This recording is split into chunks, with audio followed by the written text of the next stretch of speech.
এনসিপির যেটি শ্রমিক সংগঠন, এই সংগঠনের খুলনা বিভাগীয় আহ্বায়ক মোতালেব শিকদার গুলিবিদ্ধ হয়েছিলেন। সেই গুলিবিদ্ধের ঘটনায় প্রধান সন্দেহভাজন তিনি হচ্ছেন তনিমা ওরফে তন্নি। তাকে গতকাল রাতে গ্রেপ্তার করেছে পুলিশ। সকাল থেকেই তার বাড়িতে এই গুলিবিদ্ধের ঘটনা ঘটেছে বলে পুলিশের পক্ষ থেকে বলা হয়েছিল। এর আগে সকাল 11টায় সংবাদ মাধ্যমে খবর এসেছিল যে খবর ছড়িয়েছিল যে মোতালেব শিকদার, যিনি এনসিপির শ্রমিক সংগঠন শ্রমিক শক্তির খুলনা বিভাগীয় আহ্বায়ক, তিনি গুলিবিদ্ধ হয়েছেন খুলনার গাজী মেডিকেল কলেজ এলাকায়। সেখান থেকে তাকে খুলনা মেডিকেল কলেজ হাসপাতালে নিয়ে যাওয়া হয়। তবে তার মাথায় কানের পাশে গুলিটি লাগে, গুলিটি মাথার ভেতরে ভেদ করেনি, যে কারণে তিনি আশঙ্কামুক্ত। চিকিৎসকরা জানিয়েছেন যে তিনি আশঙ্কামুক্ত আছেন এবং 2-1 দিনে হয়তো তিনি আবার বাড়ি ফিরে যেতে পারবেন। এই ঘটনার পরপরই পুলিশ তৎপর হয়, কিন্তু আসলে কোথায় ঘটনাটি ঘটেছিল সেটি সহজে খুঁজে পাওয়া যাচ্ছিল না। আমরাও খুঁজছিলাম।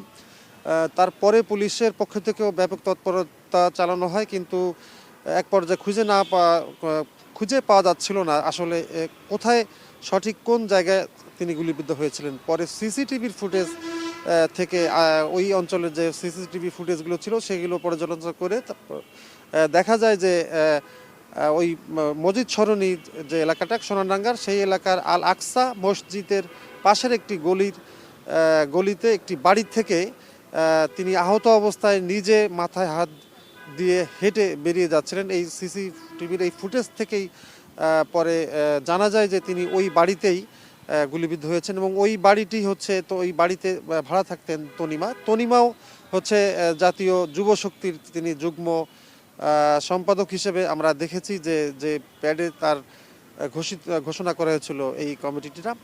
তারপর থেকে মূলত তিনি পলাতক ছিলেন এবং পুলিশ এবং র্যাব মিলে তাকে চেষ্টা করছিল যে তাকে ধরার, কারণ তার নামটি বারবার উচ্চারণ হচ্ছিল, কারণ তার বাড়িতে যেহেতু তিনি গুলিবিদ্ধ হয়েছেন এবং সেখানে বেশ কিছু সরঞ্জাম পাওয়া যায়, বিদেশি মদের বোতল, ইয়াবা সহ অন্যান্য যে নেশাজাতীয় দ্রব্য, এগুলো পুলিশ সেখান থেকে উদ্ধার করে এবং রক্তেরও কিছুটা রক্ত সেখান থেকে দেখা যায়। এর পরপরই সন্দেহ করা হচ্ছিল যে এই তনিমাই হয়তো এই ঘটনার সাথে জড়িত থাকতে পারে। তাকে প্রধান সন্দেহভাজন হিসেবে ধরা হচ্ছিল এবং গত রাতে তিনি অবশেষে গ্রেপ্তার হয়েছেন। তাকে নিয়ে রাতে পুলিশের অভিযান চলেছে, তবে সেই অভিযানের সবশেষ যে তথ্য সেটি এখনও আমাদেরকে জানানো হয়নি।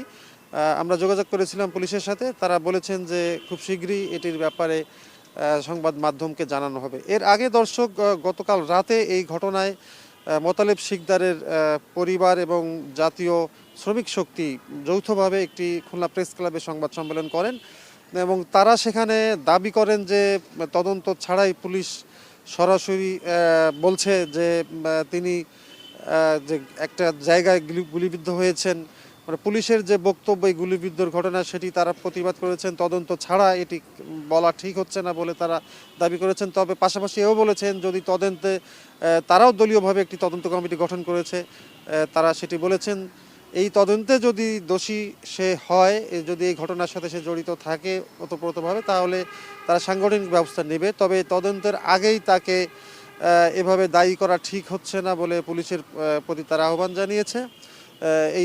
এই সংবাদ সম্মেলনে তাদের শ্রমিক শক্তির যে দলের যারা নেতাকর্মীরা তারা ছিলেন এবং মোতালেব শিকদার যিনি গুলিবিদ্ধ হয়েছেন তারও পরিবারের তার মা এবং তার স্ত্রী তারা উপস্থিত থেকে এসব কথাগুলো বলেছেন। তো দর্শক, এই মোতালেব শিকদার এর